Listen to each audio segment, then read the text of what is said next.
Sub-intelligent. All right, here we go. Oxymoron, right?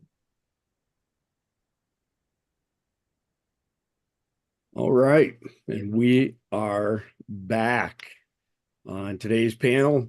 Mike Sterling, our in-house Mad Bomber, Don Mann, SEAL Team 6 Warrior. All right, here we go. Oxymoron, right? Looks like somebody's got their audio on. We've got some feedback coming through. It's not me. And we are back on today's Who's panel. doing it? I don't know. In-house Mad Bomber, Don Mann, SEAL Team 6 Warrior. Golly, this is just turning into one of those days, isn't it? All right. Let me see if I can. Get our act together here. It's not me. I just muted out any extra stuff.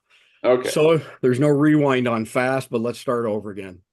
And we're back on today's panel. We've got our in-house Mad Bomber, Mike Sterling, our good friend Don Mann, SEAL Team 6 Warrior, and our in-house CIA agent 007, aka Jeff MD. And we have a ton of news today.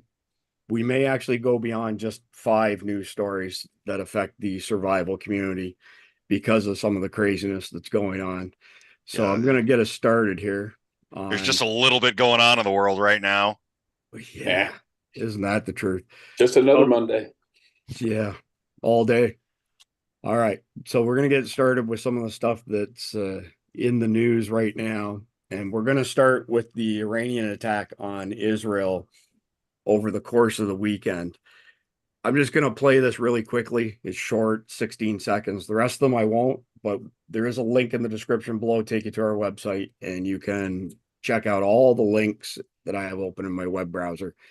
But the $1 million question of the day is, what is this triangular shaped object that was in the sky over Israel, taking out incoming missiles?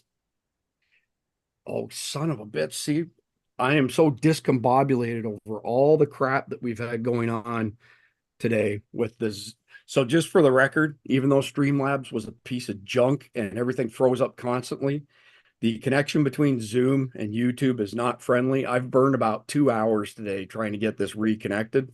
So I'm a little bit grumpy at the minute over the way that this has wasted a good portion of my day. So let's back up. Mike, the conflicted question of the day, please. Okay, conflicted question of the day. See, this is actually a card. This is a card. I'm not making this crap up, okay? Good stuff. Okay. Do you think physical ability or knowledge will be more valuable to your group in a survival scenario? Would you rather team up with a 70-year-old female who lived through the Depression but is crippled by arthritis? She knows how to live off the grid but needs almost every physical assistance. Or would you rather work with a 28-year-old man who only offers a strong back to your group? This and many more like it we'll talk about at the end. These questions get answered at the end. Moving along. Yeah, moving along. All right. So for the third time, share the freaking news here. Golly. All right. So the $1 million question of the day is, there was a triangular object in the sky over Israel during the attack the other night ago. And I've watched it in slow motion multiple times. I've dragged the cursor back and forth. Do not see anything coming from this triangle, but it appears to be taking out ballistic incoming missiles. Some before it reaches the object, some after the object. So it's 16 seconds long. We'll play it here. And you'll start to see those missiles disappearing. And again, they're coming from the right side of the screen to the left. Seems like there's a bit of a delay for it to get past it.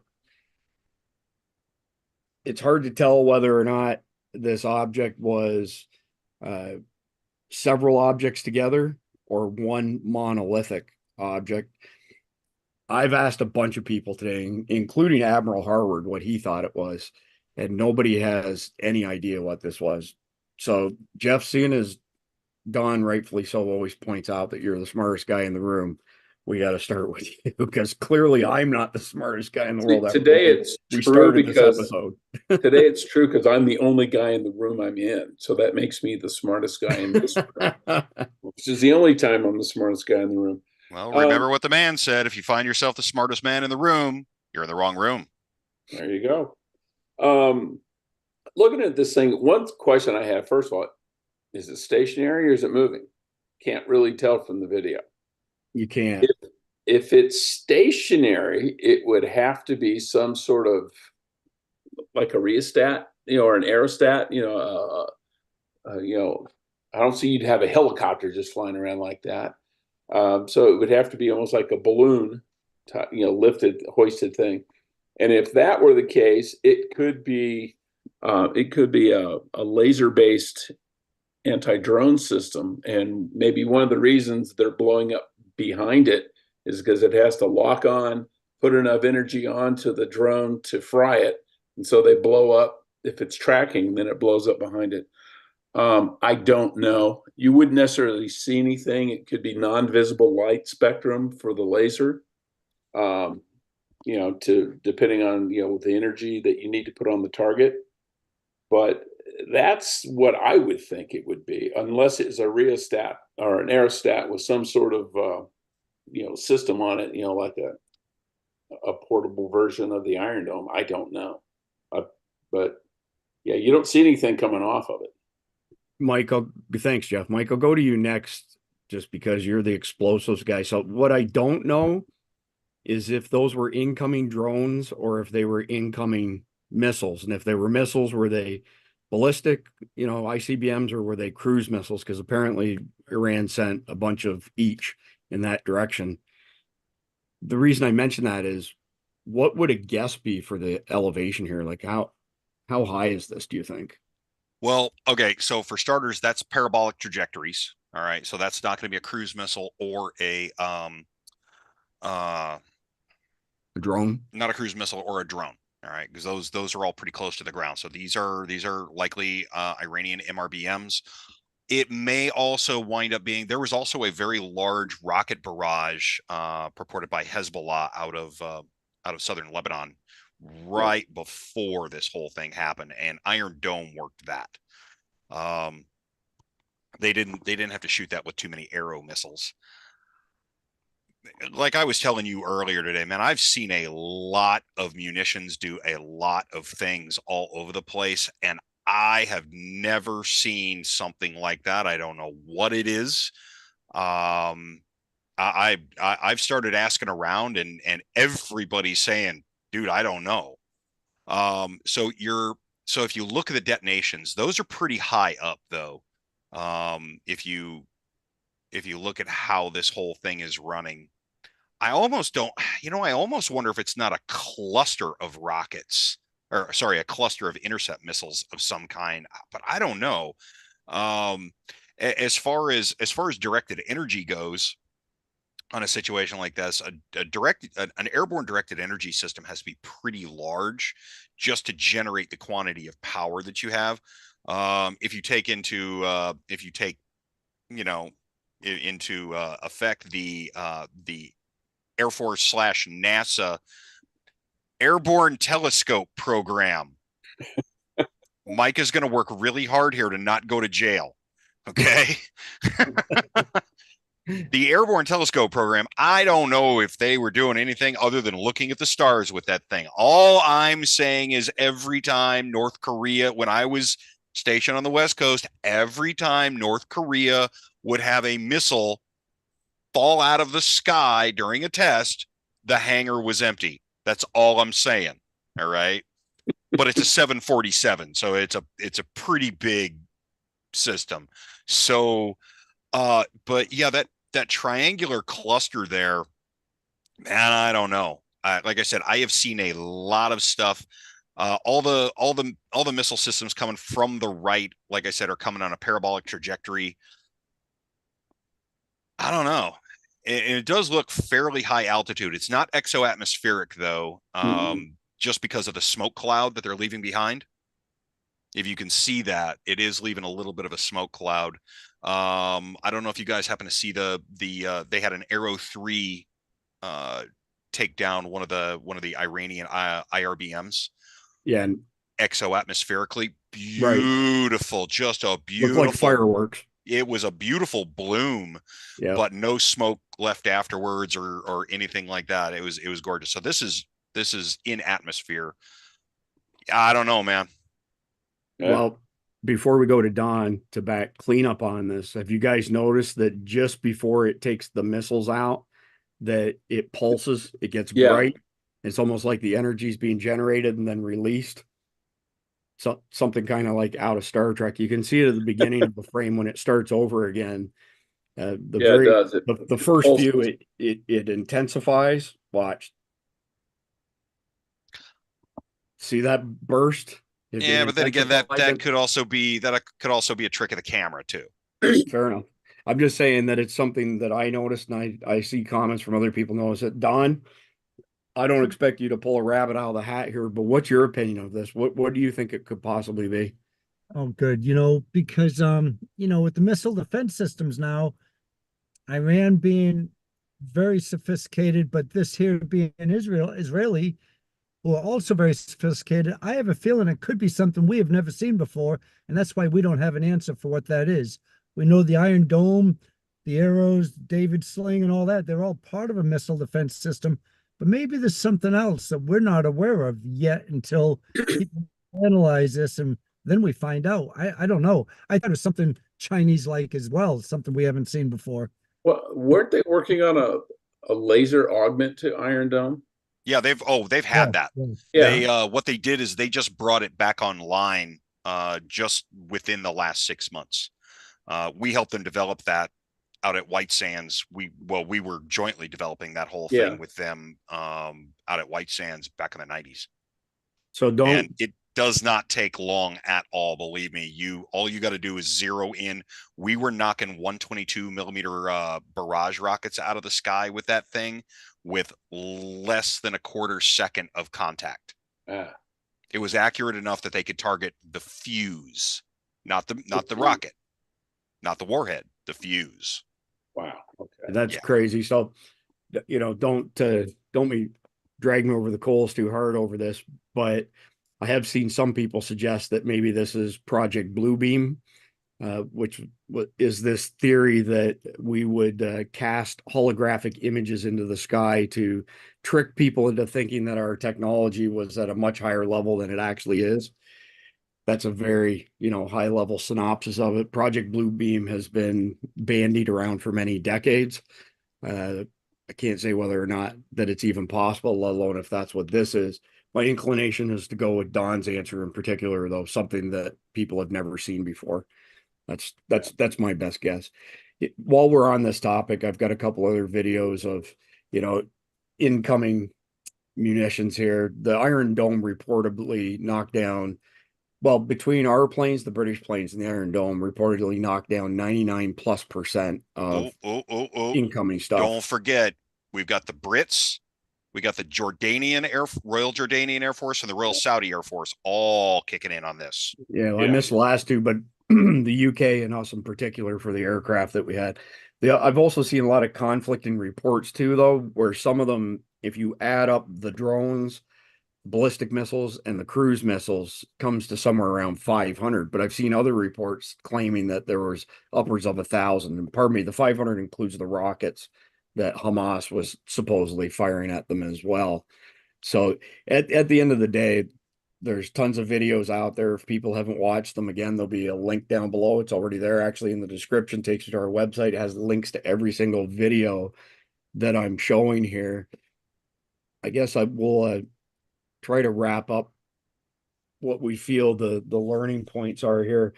I think that there's two things that stand out to me, and then I'll let each of you take a crack at it. Number one, the Iranians hacked the power grid in Tel Aviv just as they started to launch crap towards Israel. I think it's pretty safe to say that that tactic will be used against us here, regardless of who the enemy may be. It could be Hezbollah, it could be China, it could be any of these bad actors. So number one, they took the grid down. And number two, the drones were sent in before any missiles were sent in or any rockets.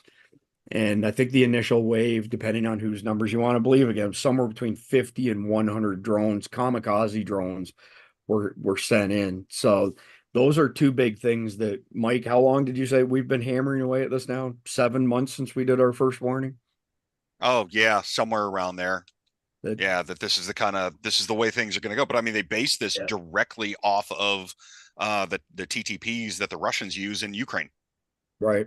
Trying to overwhelm an air defense system. But unfortunately, the Israelis have got probably one of the most robust air defense systems on the planet. So before I hand it over to you, I want to add this, that in the back of my mind, because I've seen some reports of some of these munitions are old, decrepit, ballistic missiles that have been around since forever.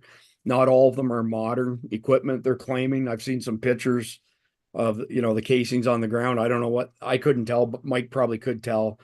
But it crossed my mind that this attack in particular, where they lobbed 500 to 1,000 incoming things at Israel, and they said, okay, that's it, we're done. That's our retribution for you hitting our embassy last week. Did they launch a bunch of crap towards Israel to try and deplete their munitions in the Iron Dome? And did they deploy a bunch of old crap to further that? And did they save the good stuff for later? So Mike, I'll turn it over to you first. Okay.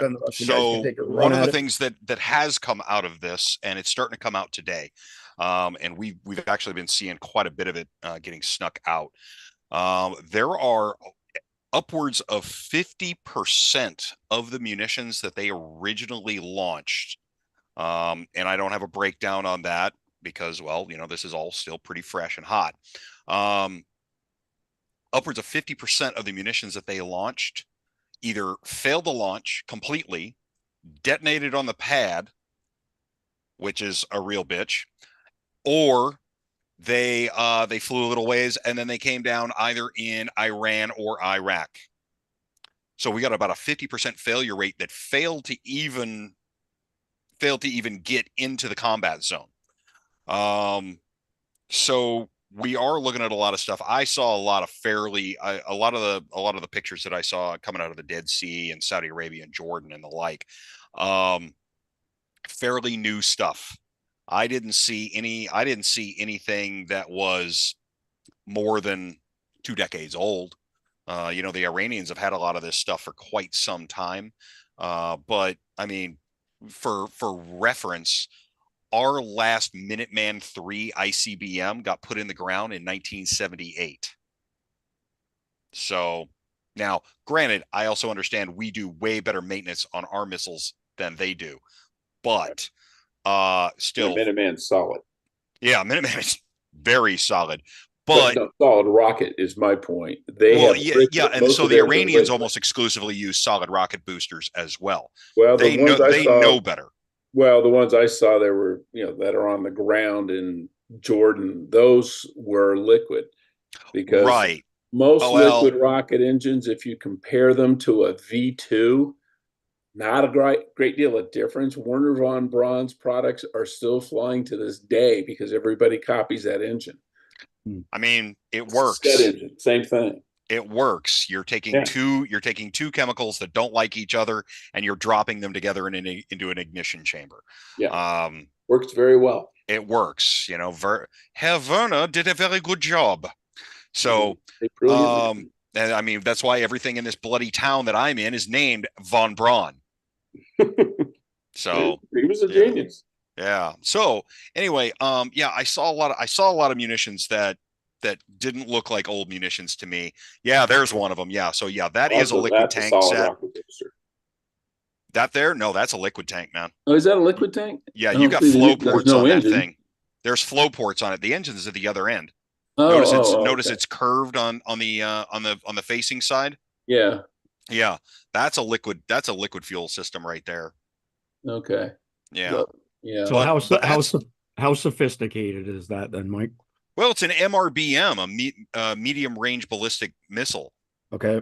It's a system that goes out of the Earth's atmosphere and then comes back into it. Okay. So it's sophisticated enough. Supersonic speeds, definitely. Right. Yeah. Yeah. I mean, carry a big warhead too. Yeah. It's a hunker. Probably a metric ton at least. But granted, a missile like that doesn't even need to carry a warhead to ruin an entire block when it comes down on it. Yeah. Just through sheer mass coming down. That's probably so the later generations of the Scuds that the Iraqis had, the Al Fajrs and Al Husseins. That's about the same category and class as those. Well, and I think Iran has been getting rocket technology, if not complete rockets, from the North Koreans. And all of theirs are basically Scud generation 2, generation 3. I mean, they're all basically the same for their missiles, not their ICBMs, but their MRBs. Right. Yeah. I mean, they pulled a lot of technology from China and Russia. Yeah, just trying to remember China, Russia, and a little bit from North Korea, but they manufacture all their own stuff. Yeah, no. I'm not saying they're but they definitely manufacture. But they've had a technology sharing agreement with North Korea for quite some time. Oh, absolutely. Trade oil for intel. Yep. Don, what are your thoughts? You're on mute, Don. So my thoughts are not to pay attention solely to mainstream media anymore. That you have to go to alternative media, and where you'll hear some of the world historians, generals, admirals who aren't paid by ABC, CBS, Fox, or NBC or something. And so I heard something today, and I was very interested to hear what you all think on this. But maybe Iran did not lose this. Maybe strategically, they're thinking above where we would think they would think. For instance, they shot off maybe 300 or so weapons. A lot of them really slow, loud, noisy drones, slow, loud, noisy cruise missiles, and some ballistic missiles that did hit. Now, who knows where they were all aimed for, but the ones that hit went on the airfield and it went places. One little girl was hurt with some shrapnel. So they did have to respond to the consulate being hit. I mean, that's an act of war. Israel hit the consulate, killed 12 people, 2 VIPs. Iran had to respond. They waited till Hezbollah was over. Ramadan was over. They waited till Ramadan was over, waited 2 days after that, and then they responded. Who's to say their response wasn't calculated enough to say, we'll throw all this at them. We'll show them what we can do. We'll show them that we have to respond. And now our statement is tit for tat. You hit us, we hit you. Let's call it off right now. I think there could be maybe some truth to that right now. So it's so interesting, of course, Mike being the expert and Jeff being the expert in this field, what they think about that analysis. But we know Iran doesn't want a full-scale war. We know we don't want a full-scale war. We don't know Netanyahu doesn't want a full-scale war. It might be what keeps him out of prison. As long as they're at war, and right now, why not? Let's hit Iran on Iranian soil. Let's hit them. They'll hit us back, and of course the U.S. is going to come to our aid. Where things get a little bit even more complicated is now Biden saying, no, we're not coming to your aid. We're not going to help you retaliate against Iran. And if their Iron Dome is now empty, their missile defense is out, I mean, Israel could be done. So it's getting, I think there's a lot of questions that haven't been asked yet, not even answered, but not even asked even. Well, I think, Iran definitely, they fired it and then they said, okay, we're even. That may have been trying to, to stave off an Israeli retaliation, which in the Israeli missiles probably will get there and probably won't get shot down because Iran really doesn't have that much of a missile defense system. And the fears of this exploding into a regional war or World War II, it's like Israel cannot invade Iran. They just can't. They don't have the manpower. They don't have the sea lift. They have nothing. They can't get there. Likewise, Iran cannot invade Israel. They don't have any way to get there. Jordan's not going to let them through. Egypt's not going to let them through. Syria would, but Syria is having a hard time hanging on to what's left of their territory. And I don't think Lebanon's going to do it either. And if you start trying to bring in 100,000 invasion troops by airplane into Damascus, those are nice big fat targets for the Israelis. So it would be a tit for tat exchange of, with airplanes or missiles or drones. I don't think you're going to see the Israeli army and the Iranian army facing off, because there's nowhere for them to face off at, because they're 800-900 miles away from each other. And neither one has the ability to airlift enough troops in to do anything about it. Not that Israel's going to invade Iran anyway. So I think there's a lot of, I think Israel's response was did it to stop supporting Hamas and Hezbollah. If you're over here working with them in our neck of the woods, you're a target. And that's, I think, what the attack on the Syrian consulate was about, because the two guys they killed, one of them was the guy who replaced Soleimani, who we killed, and he's the one that was coordinating everything with Hamas and Hezbollah. And that's their way of saying, you're with my enemy, you're a target. And then Iran, of course, had to respond just to save face. But I am not concerned about the Arab world uniting behind Iran, because most of the Arab world hates Iran. Because they're the not Saudis Arabs. would be thrilled if Iran fell off the face of the earth tomorrow, because we can't forget, they're all Muslims, but Iran is Shia, and most of the rest of the Arab world is Sunnis. Each one thinks the other is a heretic. That's right. So Annie made an interesting comment. I don't know if you guys caught it there or not, but she said the Iranians also gained lots of intel on the Iron Dome as far as what it could take, because a comment that I forgot to make earlier, this is the largest drone attack ever in history. So, and we're only going to see that continue to ramp up, right? Well, not just drone, but combined drone, cruise missile, and MRBM attack. And they launched them at different times so that they would all arrive at the same time. Right. To overwhelm the system. Right. So before we move, just a quick follow-up to Jeff there. One of the things that did come out of this, that one, of course, so we have to also look back at what was the attack, what was the October attack into Israel by Hamas predicated by, and a lot of that was pushed by the Iranians onto Hamas to interrupt the Abraham Accords, where the Israelis and the Saudis were getting ready to normalize relations between the two of them. And so goes the House of Saud, so goes the Muslim world. So, and all that money, and it would have all gone over to normalizing relationships with the Israelis. The Iranians don't want that. The Iranians can't have that, because the last thing they want is the Saudis and the Israelis and the Jordanians teaming up against Iran to deal with, to fight them. Well, guess what just happened? The Iranians overplayed their hand. Now, the Saudis have already said that the Saudis and the Jordanians have already stated today that Iran just straight up threatened them and called them bad Muslims for standing on the side of Israel. And both of them said, you know what, screw you. We're going to like the Israelis even more now. Yeah. And they even said before this started that any Iranian aircraft, missile, drone, or anything that violated their airspace would be shot down. Yeah.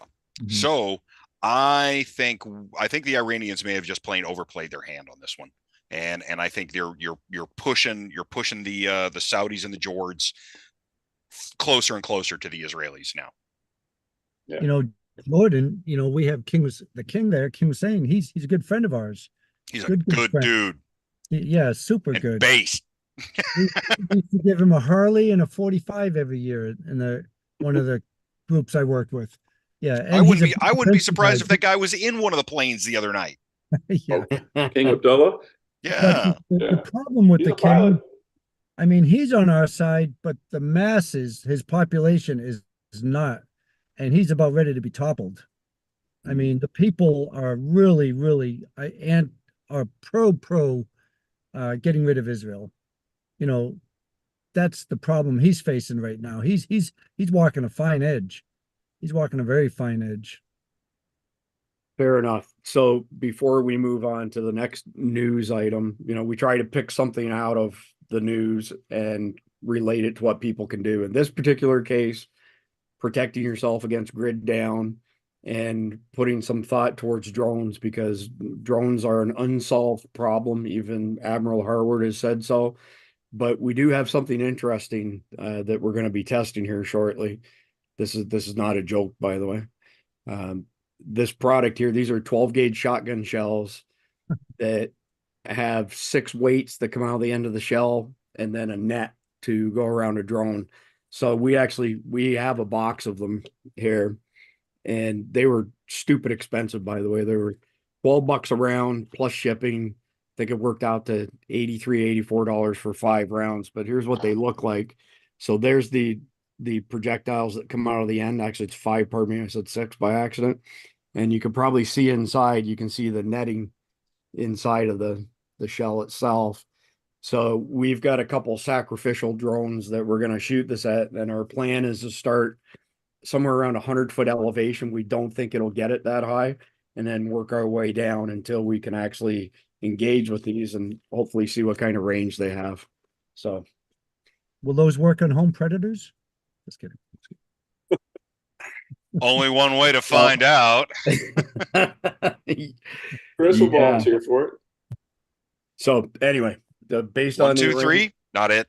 Yeah, based on the Iranian attack on Israel, we're back to be prepared for grid down, be prepared for drones. If you see drones coming into especially an open air public venue, you should think of them in the same vein as paragliders coming in with bad guys and AK-47s ready to slaughter civilians.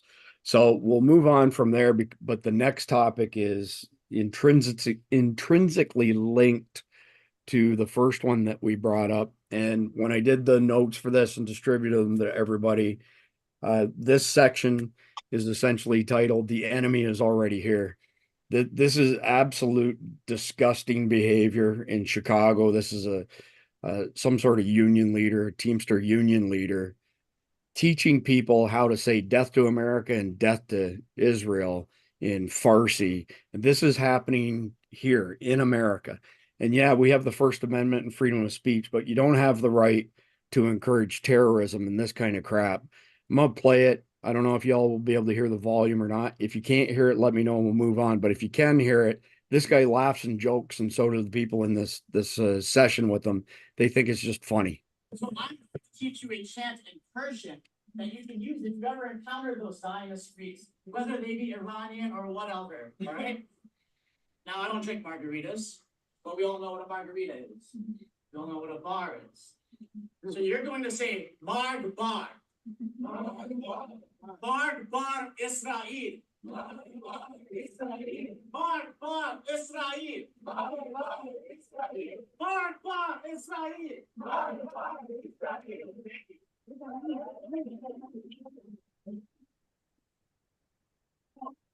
No, and that's 2 meanings depending on it can be that 2 or downward. So we can get a mark bar America. We can get a mark bar America. Let's get mark bar America. Mark bar America. Mark bar America. Thank you. Yeah. So I want to basically use all kinds of cuss words to comment on this. So Don, I'm going to pass it off to you first, since you had to go last time. Okay, How does this make you feel as a veteran who fought for our country multiple times? I mean, I can feel my blood pressure going up, my heart rate's going up. This makes me pretty angry. So yeah, I have a pit in my stomach, almost to the point of feeling nauseous, and so when I was growing up, Jane Fonda was the big enemy, because she went and sided with the enemy and sitting on their tanks, and we're thinking, what in the world what would an American do like that? Our servicemen fighting over there for our country in Vietnam, and she's siding with the enemy. Well, look how much worse this is for this guy teaching people to say death to America and making fun of it and having an audience there. And to make it worse, some people in America, I won't call them Americans, but some people living here are accepting of that. I mean, It's not a cell in my body or any one of our bodies I know on this call today, or any true American would put up with that. And it's disgusting. It goes against every fiber in me. I don't have the words, Chris. So if you've seen, I've shared some additional articles here. This is not an isolated incident. Of course, last week we discussed in Dearborn, Michigan, where there were large crowds chanting "Death to America." I just showed you a few other instances as well. There was another major clash on the weekend in New York between pro-Hamas. These are not pro-Palestinian. These are pro-Hamas demonstrators. They're carrying, Hamas's insignia and flags. This is how George Soros has replaced BLM for the election year, peaceful protests. And it's going on and on and on. So this is today, we've got roads being blocked all over the place. Philadelphia, over the weekend in Philadelphia, there were 2 Muslim youth groups that shot each other up. The Golden Gate Bridge was taken hostage today, essentially, plugged up all the traffic in and out of San Francisco. I have not had a chance to check the current status of that, whether or not authorities have cleared that or not. This is a news report from earlier saying the Bay Area cops were fixing to clear it. Again, I don't know what the current status is. I'll look it up when I turn it over to y'all. I immediately thought of Keith Graves, though, with this, that this is something that San Francisco PD is not going to be able to deal with on their own, and that there's be mutual assistance from Kiesel agency amongst others. So I'll stop there. Mike, you were shaking your head about as much as Don and me, Jeff too, but I'll go to you first, Mike. What are your thoughts on this?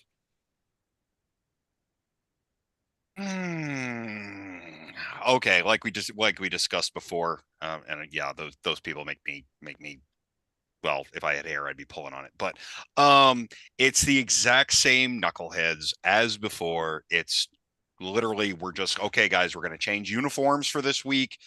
You're still getting paid by the same people to do the exact same thing. We're just going to change what your line is. Right. And go. Yeah, I mean, when I saw the one, like they closed down the road to O'Hare Airport this morning for a while, and it showed all these poor people walking down the road with their luggage so they don't miss their flights to get out of Chicago. Of course, that's a great motivator to get out of Chicago. Right. But I just kept thinking back in the good old days, what would have happened if Mayor Daley was in charge? There'd have been about 70 cops out there with nightsticks and ample paddy wagons, and they'd have had that thing cleaned up in about 10 minutes. You notice that they don't do this stuff down here in the South. Right. Yeah, because they have nightsticks in the South. Yeah. It's like you can protest all you want. You have a First Amendment right to do that. You don't have a First Amendment right to block traffic. And this was 1 That's minute ago, Jeff. This confrontation on the bridge. So the bridge is not clear. And that I turned the volume off so it wouldn't override you, Jeff. Well, Just wanted to point out 1 minute ago this was posted. Are you going to get all crowded up around me like that? No. Get ready to die. Yeah. No. Need to start treating them like the criminals they are. You give them, so I got to the count of 3, like you do with a child, and you have the belt. Okay, you got to the count of 3, and then you're getting the belt. Well, count of 3, and they get the nightsticks. So, again, we try to take stuff that's in the news cycle, top of the news cycle, relate it to our community. And the key point that I want to bring up with regards to this is that you have a very charged situation when these types of conflicts are happening, and it's the last place that you want to be. And this is why you should avoid downtown cores if at all possible, because that's usually where these peaceful protests happen. But it's like Tinder that's just waiting for a spark to set it off. And all it takes is somebody who loves America to be there to get hit or pissed off. Next thing you know, guns are being pulled, people are being killed. It's a really explosive situation. So the big takeaway I have from this is stay away from this stuff. And the second big takeaway from it was what I just showed on X. Say what you will with regards to Elon Musk. He's done more than anybody else to restore free speech. Him and Todd Callender actually are leading the charge. So Elon with X And I got a level above that actually would be Todd Callender, because there is still some stuff being blocked as far as people not knowing which bathroom to use, getting backed on X, whereas that stuff doesn't fly on Cloud Hub with Todd Callender. But those two gentlemen in particular are kind of leading the charge for free speech. And as a result of that, I can't even tell you how many times I've spotted something on X, quick, view of what's happening. It doesn't show up till the next day on the Main Street media. There's no warnings, not 2 days, even Or two. Yeah. So the takeaway from this crap is basically stay away from urban centers, monitor X.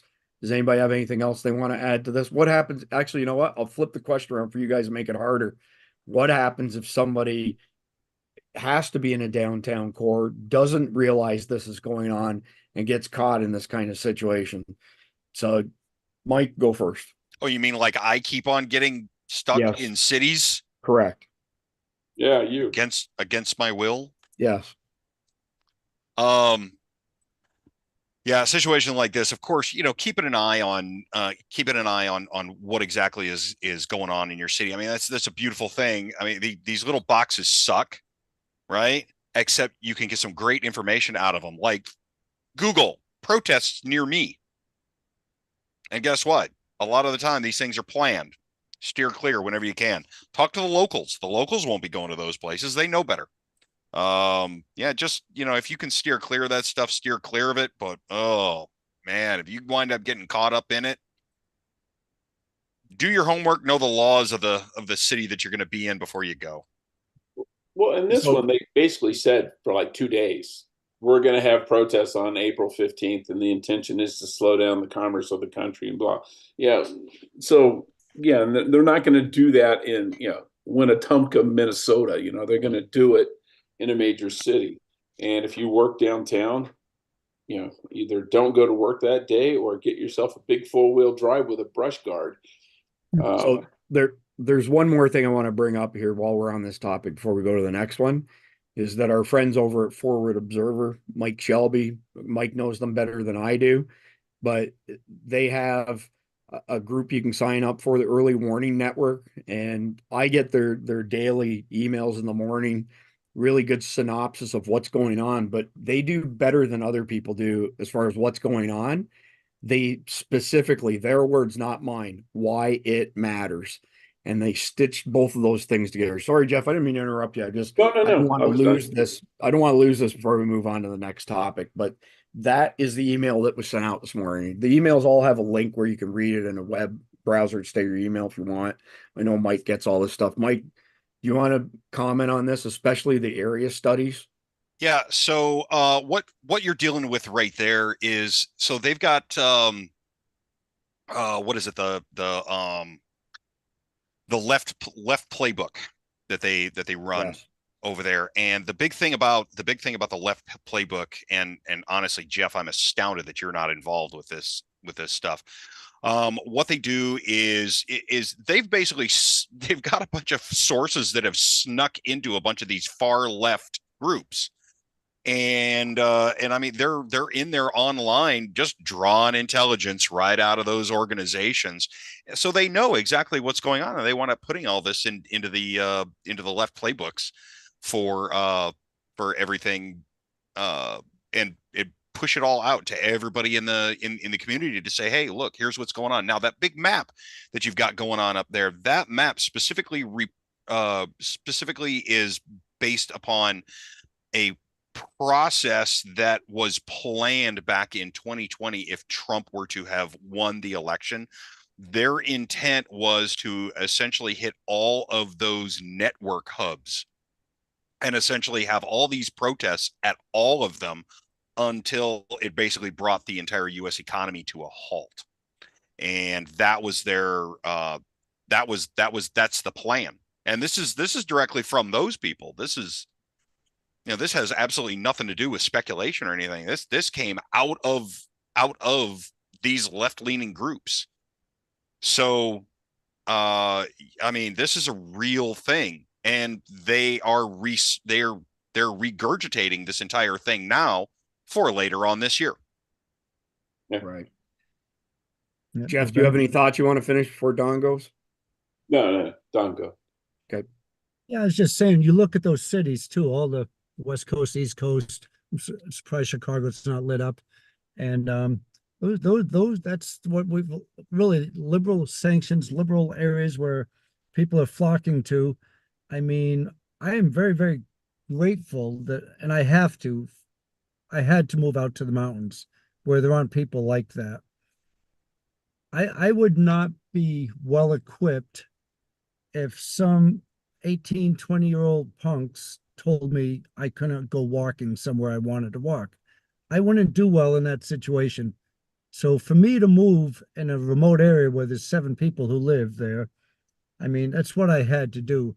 I think a lot of people like us, look, the world, the country's not getting any better. Who knows what's going to happen in November? We know there's going to be the threat of the left doing what they all say they're going to do. But staying away from those cities is the best. I'd be okay if I never went to one of those cities again for the rest of my life. I'm And with you that's there. where the trouble is going to be. So Yeah. there's a comment, by the way, Don, I think that without mentioning your name, it's probably directed towards you, saying that they should make bear spray foggers. So remember the big foggers when we were kids that used to control mosquitoes and stuff and contaminated us with all kinds of chemicals, of course, in the process. Well, somebody wants to implement that for bear spray now and use it for these I mean, peaceful protests. I mean, I mean, why not use what's in there anyway? fair enough. DDT. Yeah, you know. Yeah. I mean, we're still here, right? I mean, we grew up in the 60s and 70s and 80s. I mean, we got sprayed. That's Yeah, what they should we're be still doing here. on like Golden Gate Bridge. They should What just could be possibly go wrong? tell everybody in their cars, roll up your windows, turn off your vents. We're going to be hosing these people down with CS and pepper spray. Right. Anyway, suffice it to say, avoidance is the best thing here, right? Be aware of what's going on and avoid it. And this won't surprise anybody because I seem to be struggling today trying to keep all of my shit together. I forgot to mention that we were on the first topic of what just happened in Iran, that we're recording an episode of Survival Dispatch News tomorrow that will air on Wednesday with a rock star panel. So we've got Chief Warrant Officer Jeff Nicholas joining us. So he was the 160th Night Stalkers. He was a key ingredient of the movie Black Hawk Down. He was in Mogadishu flying that day. Sergeant First Class Mike Sterling, 30-year EOD Master Tech. Chief Warrant Officer Don Mann, SEAL Team 6. Sergeant First Class Randy Nance, Green Beret, good personal friend of mine. It'll be his first, but not his last appearance on SDN. LTC Doc Pete Chambers, very famous Green Beret, served for 39 years, is currently manning private cavalries on the border in Texas and reporting intel back to the DPS and sheriffs. And last but not least, Jeff MD, 26-year CIA operative. So apologies for missing that earlier in the broadcast, but that episode on Wednesday, we're going to do a deep dive with a very esteemed panel on the Iranian attack on Israel. And God forbid there's no more developments between now and then with any more lives lost or anything like that. So apologies for that. We shall move on to the next one here, which ironically enough is kind of related to the stuff that we've already covered up until now. And this is a complete abomination, in my opinion. So on Friday, 86 rhinos voted with the Democrats to not require warrants to continue spying on Americans. 278,000 violations of the FISA process by the FBI and other federal agencies to spy on Americans without judicial oversight. Those 86 rhinos who voted against warrants being required also voted in favor of them being protected and warrants being required if any law enforcement agencies would seek to surveil them. So one of our reps here in Florida, Anna Luna, pulled a procedural move, and I was hoping that they would have voted on this by the time that we went live with today's episode. They have not, but she's forcing a second vote on it. If you have not written to your Congress critter, you still have time to do so. I've written to mine twice now, as well as notified him on X here that we're watching, we're paying attention, because our guy, Michael Walt, who's our Congress critter, voted with the rest of the rhinos to not require warrants to surveil Americans. So this is this furtherance of the witch hunt against middle-aged white males trying to claim that we are the terrorist threat. We are not the terrorist threat. Hezbollah, Hamas, drug cartels, those are the bad guys. We're the good guys. And it's utilizing the FBI essentially to launch war against those people who are the most patriotic, love America the most, and are the least likely to commit terrorist acts. So thank God I have you guys to back me up on this, because I can literally look at my watch and my heart rate has now gone up to 110 beats per minute. Before we hit go on this, well, before I struggled with the software and went go on this, it was 72. So anyway, who wants to go first this time? Jeff, you're up. See, I sent an email to my Congress lizard yesterday, who's a Republican, Juan Ciscomani. He had voted for the Biggs Amendment 2 days earlier on Friday, which was supposed to say you got to get a warrant. It failed by 1 vote because Mike Johnson broke the tie. Correct. But then I thought, okay, they're going to vote again. He'll stick with his original vote. Nope, he changed it. He voted to reauthorize FISA with the illegal wiretapping still there. You said there were over 200,000 violations. People 278,000. 278,000 confirmed violations. That's from, their own internal investigations.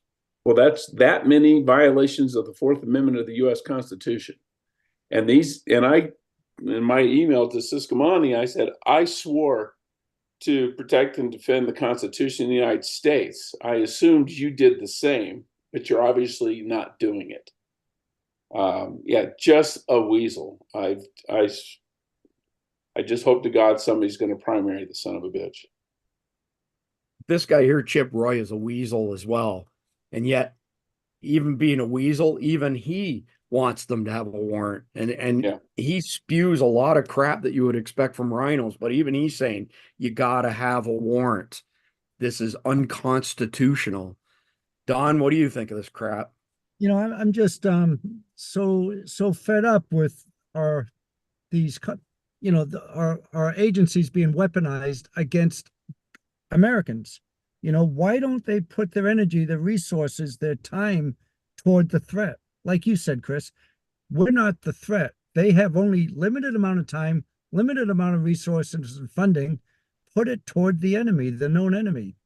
Why they've weaponized themselves going against us is beyond my comprehension, why they could do that. And it is the rhinos and Democrats, of course, who vote these people in and who do these things.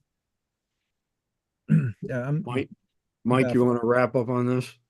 Oh, I absolutely agree with all of you guys. This is an abomination. This should not be happening. It is, and it's not necessarily the ruling itself so much as the fact that the people that are utilizing the ruling are abusing it continuously over and over and over and over and over again. And they've proven that they can't be trusted with this stuff. Don't let them keep it. Yeah, fair enough. So the only advice that I can think of on this is do what Jeff did, do what I did, and be the squeaky wheel, and hopefully that will attract some attention in a good way. So moving on to the next one, which is number 4 on our list of the top 5. There were 2 knife attacks in Australia over the weekend. One of them, a lady tried to protect her baby. She was stabbed to death. The baby's in intensive care, critical care unit, I should say, because the baby was stabbed as well. So, and a female law enforcement officer ended up having to kill this particular assailant. You may recall that the Australians had their guns taken away many years ago, and since then, violent crimes, especially death by shootings, have risen because when you take the guns away from the good guys, only the bad guys are left with guns. This one here is an absolutely horrible video. This guy runs towards, I'm not sure if he was a priest or a pastor. Could read it down below. Sorry, right on screen right there. Priest. It's pretty bad. He ran at him with a knife, starts stabbing him in the face and the head, and continues on from there. This dovetails pretty well with our last topic because in both instances, they were the expected offenders. So these were a certain demographic who is known for committing terrorist acts that did both of these things. But it's against the law to profile people here. I'll make one quick comment on that. And you guys who've traveled to Israel probably are familiar with this. There has not been a terrorist hijacking of a plane from an airport in Israel ever.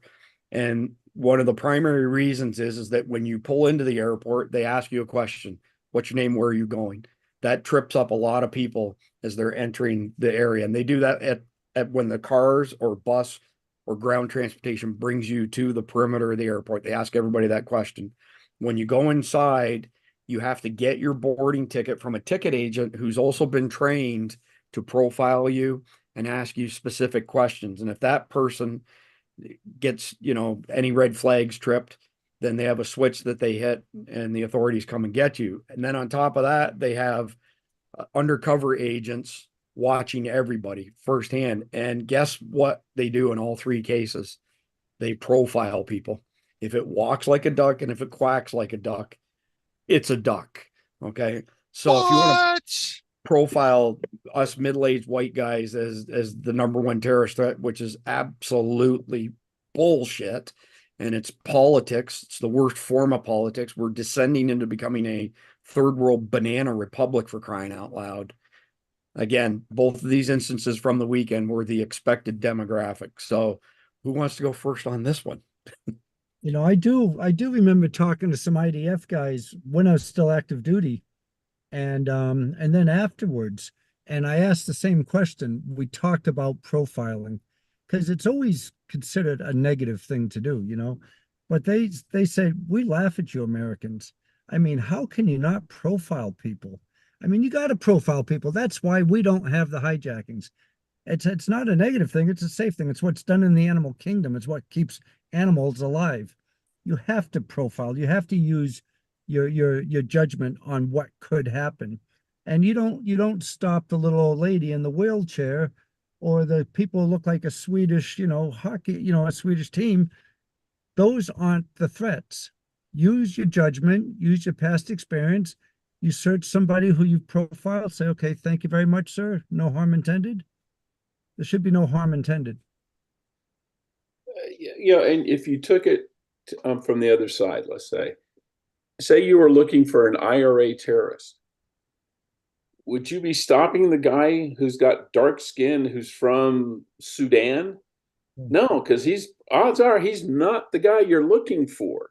You don't stop the crippled old lady. You're looking for an IRA terrorist. He's Irish. Maybe stop all the red-haired guys. So he's probably going to be drunk. Well, drunk and red-haired. But the point is, no, I mean, you guys clearly are not watching enough of Netflix. Because in case you didn't know, the original people in Ireland were black. They were not white. Oh, just so you know. That's what Netflix is teaching people now. Well, yeah, and so were the Viking kings were black and female.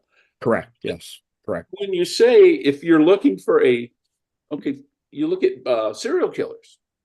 The majority of them are white males. So if I'm looking for a serial killer, I'm going to start with the white males because odds are that's the group he's going to be in. There aren't a whole lot of white males who hijack airplanes or, kill them or conduct suicide bombings. It's just the way it is. So if that's what you're worried about, look at who's done it in the past and say, is there a trend here? Maybe let's look along that trend line. So almost every single episode of Survival Dispatch News that we've broadcast live has been demonetized just like that. So excluding your comments with regards to white guys, because that's okay. You can talk shit about white guys all you want. But between everything we've all said and what you just said in your last, session there, Jeff, this video is definitely getting demonetized. Sorry about that. And we don't care. We don't. We absolutely don't. Mike, do you want to clean up on this? Yeah. And he is absolutely right. 100%. I mean, if you've ever worked with, if you ever hang out and work with the Mossad airline security teams, those guys are on the money. I love them. They are pros. They are absolutely outstanding to watch. It is poetry in motion to see those guys work. And the fact that they are, I mean, they've got a real high success rate too.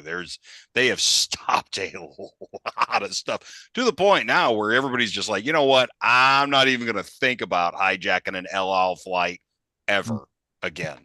So yeah, he's absolutely right. You've got to profile these people. There's just no way not to. Just do it. So Our air marshals, they do it too. Yeah. Silently and quietly, but when they get on an airplane, they can tell who might cause trouble, and that's who they keep their eye on. Yeah. So Mike and Don in particular, just because both of you have been deployed in the Middle East and active theaters, when you're running a mission, and if you saw white guys in suits, would they gather your attention or get your attention as the threat, or would it be somebody else who might be fighting for somebody like ISIS that tweaked you? Absolutely. Absolutely. Use your judgment, your experience, your past history, and that's how you act. You don't worry about what's politically correct or what the enemy, which I call the left, how they want you to act and treat people and react. Mike, you want to say anything before we move on? Yeah. So, I mean, weird things do happen in war. Don's gonna agree. Jeff's gonna agree. Especially if you go to places like Afghanistan, and all of a sudden you see a whole bunch of people that are white with blonde and red hair, but they're wearing all the local people clothes. Sometimes you do get those people, and it's really, really weird because you've got a whole bunch of different cultures are all mixed together in that little dark spot on the map where everybody else's borders end, and people call that Afghanistan. It's not a country. It's just a spot that nobody else wants to own. But yeah, I mean, absolutely. I mean, this is one of those things where you got to be practical about this stuff. Be practical. Stop worrying about what other people think. We used to nab people all the time. You'd be sitting there and you'd watch, you'd see 20 people walking down a street. One dude with no beard, his face is untanned, and he's sweating like my ex-wife in church. And he's got his shalwar coming is like really bulked out. I think we found our suicide bomber, guys. I'm not sure. I may be profiling. No, as Colonel Cooper would always say, there's the sheep, everyday people. There's the sheepdog, people like us who try to protect those everyday people. But the wolf is out there. The wolf is out there. He may disguise himself, but pretty much the sheep and the sheepdog should be able to recognize most of the wolves out there. Yeah, well said. Tyler White, who's worked closely with Mike, both special forces and special ops at different points in his career, was telling me at one point in time when he was in Afghanistan, he did several deployments there, that the guys with pistols were the ones to watch because that's a sign of being an assassin, essentially. AK-47s, a dime a dozen, pardon me, and everybody has them. But when you see somebody with a pistol, that was somebody that you wanted to pay attention to. And it's also somebody that the Afghanis paid attention to because it was basically, that's a bad dude. And that's exactly the same. That's all over Asia and Africa. That's pretty much a large chunk of the third world. Fair enough. All right. So moving on to number 5, this will be a short one. I thought this was an interesting development now, though. And this video, again, there's a link below in the description, takes you to our website. There's links to all of these pages that I've shown you. This kid here is like a world champion drone racer, and the U.S. Air Force now is paying attention to, I think it's DRL, yeah, Drone Racing League, and they're hiring people directly out of that. The skills that these guys have for controlling drones is absolutely insane. The speed they travel at, the maneuverability, all those sort of things. And it seems to me that we keep coming back to a handful of things that are a recurring theme and drones is pretty much at the top of the list as far as the threat that we face, and we do not have a good solution to it. I will tell you that a very good friend of mine is in the process of taking a $20,000 DJI drone and outfitting it with a minigun manufactured by him, by the way. So this guy's an FFL-7, an engineer, so on and so forth, and arming it with a very unusual caliber, which I'm not going to disclose at this point in time because I don't want anybody to try and get a leg up on him. But essentially, he's taking the programming and the data from one gimbal that has multiple cameras to another gimbal that the Mini is mounted to, locking on with the first gimbal, transferring that data to the second one, then strafing the target.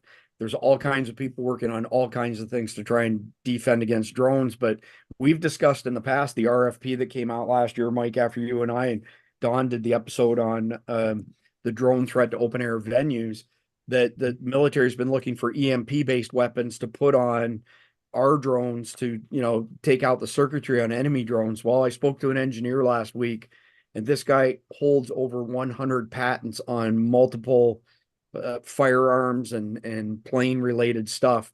And his daughter's an astrophysicist, nuclear physicist, pardon me. And he came back to me, he said, those EMP weapons would be very easy to block on the enemy drones. And he listed a whole bunch of ways that they could block them. One of them was some sort of magnometer. I'm not even sure exactly how that works, but we may be back to requiring some sort of kinetic solution to it. So on that topic, I'll turn it over to y'all to take one last swing at the drone topic for today.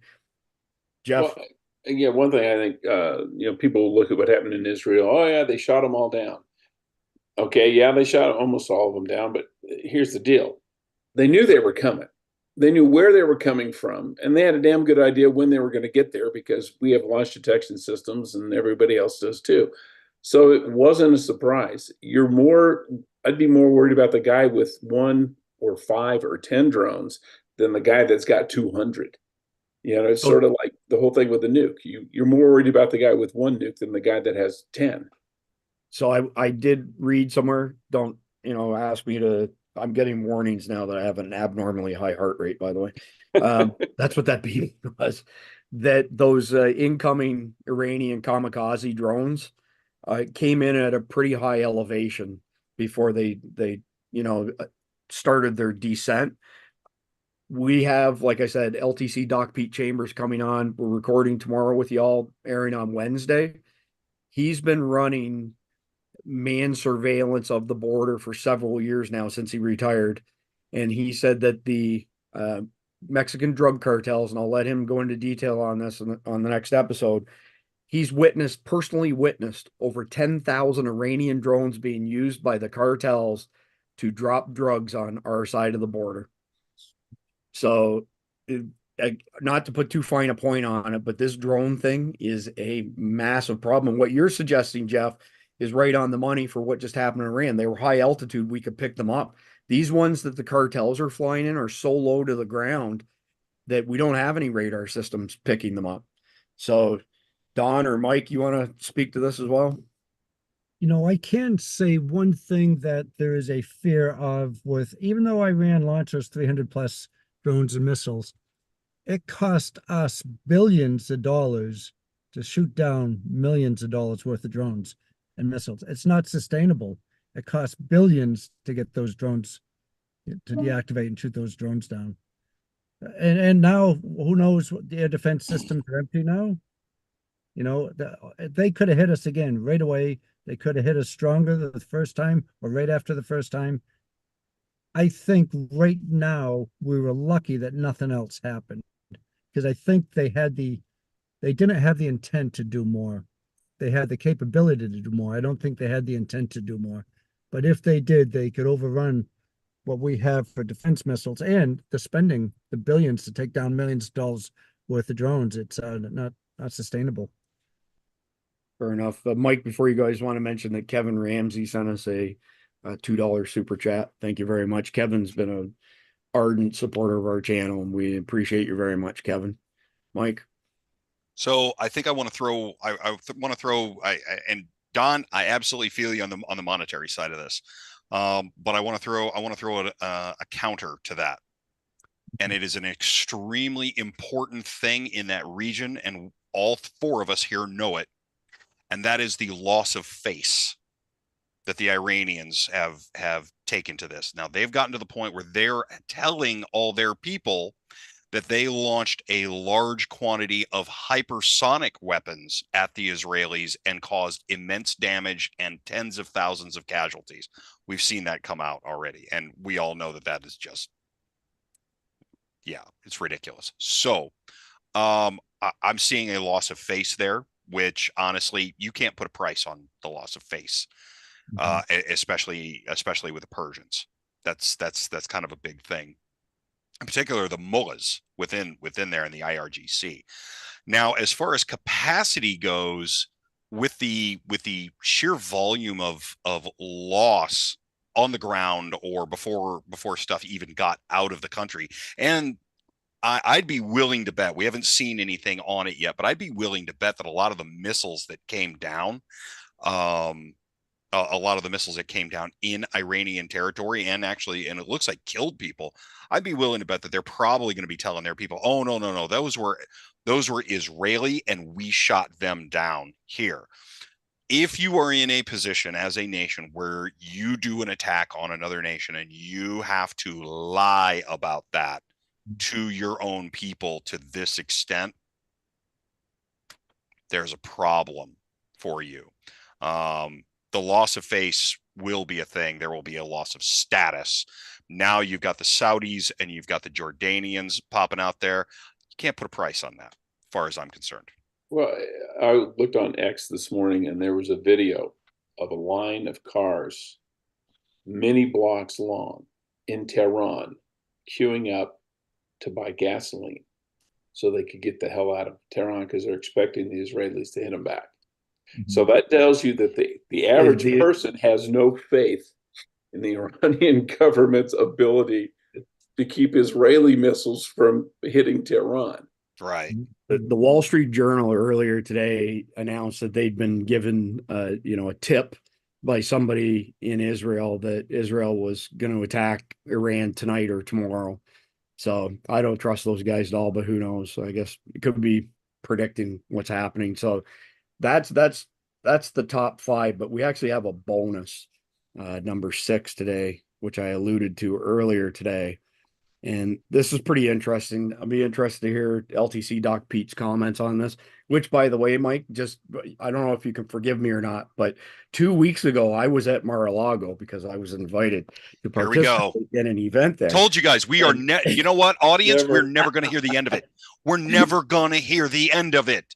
I almost slipped up and forgot to mention it today, but I was with LTC Doc Pete Chambers, pardon me, at that. I've got a couple interviews with him that, I'm going to turn into shorts here at some point in time, but just in case you didn't know, just wanted to share that with you. Thanks. So I want to ask him about this when we record tomorrow's episode that's going to air on Wednesday, but their videos out there now of Texas Guard, not National Guard, Texas Guard. They have a state guard just like we do here in Florida that's not beholden to the feds. Essentially using CS rounds like we have for the Burnham Mission 4 to stop the invaders from getting across the border. It's a beautiful thing to see. I don't know if anybody want to comment on that before we go to the conflicted question. About freaking time. Yeah. I second that motion. Motion is carried. Yep. All right, my conflicted question to wrap up this gong show. I'm not quite sure. I sent you. I actually have an alibi here. I sent it to you on Signal. I don't know if you can pull it up. We have an alibi coming out of Washington D.C. Yes, I see it. Yeah. So if you can possibly pull that up, all right. This is so it looks like coming out of Washington D.C. We've got good news that there is actually some information that is beginning to flow up there. Yep. So now we've actually got we things are beginning to flow information wise in Washington, D.C. with the help of Elmo. So there's a fatal assumption. There's a fatal assumption here that Potato Head Biden could even understand something at Elmo's level. No, it's cool. It's cool. It's cool. He won't retain it, but he'll understand it. So I had to throw that in there for everybody. All right. We've just, this is the one thing, like I was at the preparedness expo in, near Colorado Springs, this weekend. And that wasn't at Mar-a-Lago, was it? No. We don't get invited to those things, yes. Us poors, unlike yourself. So, yeah. And honestly, I think one of the biggest things that I discussed, because somebody was stupid enough to think that I should be a keynote speaker was, hey, how about one of the most important preps that everybody needs to have? And that's a solid sense of humor. Because if you don't have a good sense of humor about this stuff, you're going to go insane. Or Chris's heart's going to explode. So let's stop all that stuff. Anyway. Fair enough. My 2 pesos. Conflicted question of the day again. Do you think physical ability or knowledge will be more valuable to your group in a survival scenario? Would you rather team up with a 70-year-old female who lived through the Depression but is crippled by arthritis? She knows how to live off the grid but needs almost every physical assistance. Or would you rather work with a 28-year-old man who only offers a strong back to your group? Ready? Go. I'll go first, but I do want to call out the knight who says knee, that it's actually worse than Elmo, that Potato Head Biden would actually need the assistance of Snuffleupagus. He also said, meanwhile, Oscar the Grouch was Hunter's dealer. All I could think of when I saw that was, oh, bird. Once again, Knight who says knee wins the internet for today. 100%. All right. So the conflicted question of the day. If you have to make that choice, the context is who you are. Okay. So at my age, we're all, within a few years of each other here, mid-50s, early 60s. I think that we have a fair bit of knowledge amongst the 4 of us. What we also have is a lot of miles on our body from multiple injuries and surgeries and MVAs and all the stuff that goes with it. I'm taking the guy who's 28 years old because I can mold him into what I need him to be. And, I've got a pretty good base of knowledge. I'm not the smartest guy. I'm more like at the Forrest Gump level, but I got enough experience under my belt that would be my choice for that reason. Next up. All right. I agree with that logic 100%. You can teach a young guy to be smart, but you can't teach a crippled up person to be healthy. But the main thing is I'm already old. And if I go down, then that's me and the old broad. She's not going to take care of me, and I'm not going to be able to take care of her. And besides, I figure I'm already going to be changing Don's diapers because he's, 66? I don't want to be changing 2 sets of diapers. I don't have that many depends in my survival pack. Can you imagine being the poor bastard who has to do that for Biden? Seriously. Yeah. Well, it's the worst job in the world. Right I've there. had to do that. I had to do that for my dad who had Alzheimer's and all that. Not a pleasant experience. That's different though. Who's next? Well, I definitely see Chris's and Jeff's point of view, and I understand them and agree with them both. I went the other way. I thought the most knowledgeable might have the best mindset, and I think mindset trumps strength and youth. And also, a woman would need your help, and I'd want to help a person.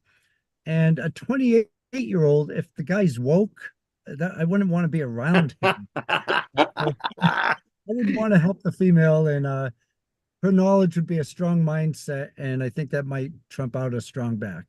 Don doesn't want the 28-year-old soy boy. Right. He can fend himself. He can fend for himself. It's all you, Mike. You're going to hate me on this one, Don. Because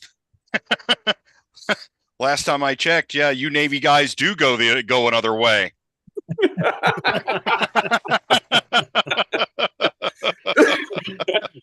And I can say that because you're hundreds of miles away from me. More options, you know? I mean, between that and learning to, balance a beach ball in your nose. Yeah. You Got know? some skills. Yeah. Yeah. So for anybody in the audience that doesn't know, there's like this totally unwritten crazy rule where EOD techs are like required to talk smack to SEALs. I don't know why. I don't know who wrote it, but it's just been a tradition that we have gone through forever, and it gets hilarious. I have been thumped around and tossed through wall lockers more times than I can tell you by great big SEALs because I talk trash at them, and it was totally worth it. So, honestly, I'm going to be with Jeff on this one. This whole thing comes down to who you are. If you're young and you don't have the skills, you need the old lady, right? If you're our age and you do have the skills, I don't have a strong back anymore either.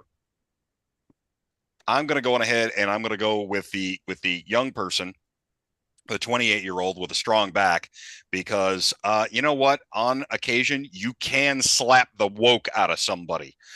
He's obviously not chopped enough firewood. So yeah, they'll I hate to say it, you're going to that 28-year-old guy's gonna outgrow that stuff when he realizes where his food's coming from. So one other issue: if the woman's in her 70s and lived through the Depression, she's lying about her age.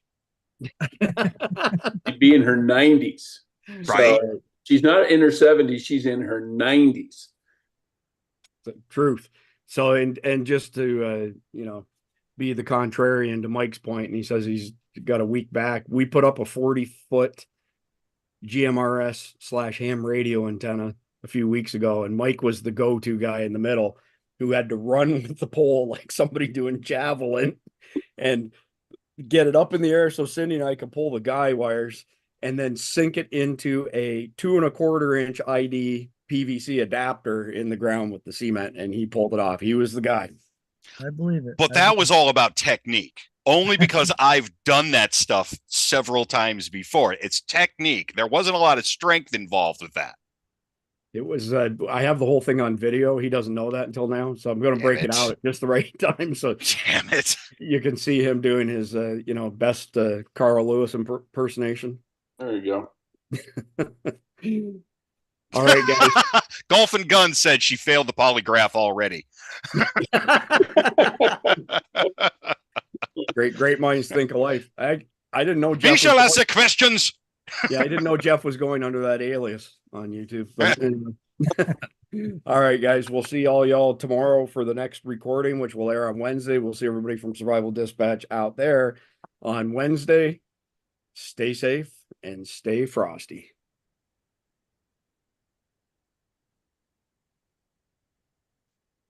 And that's it.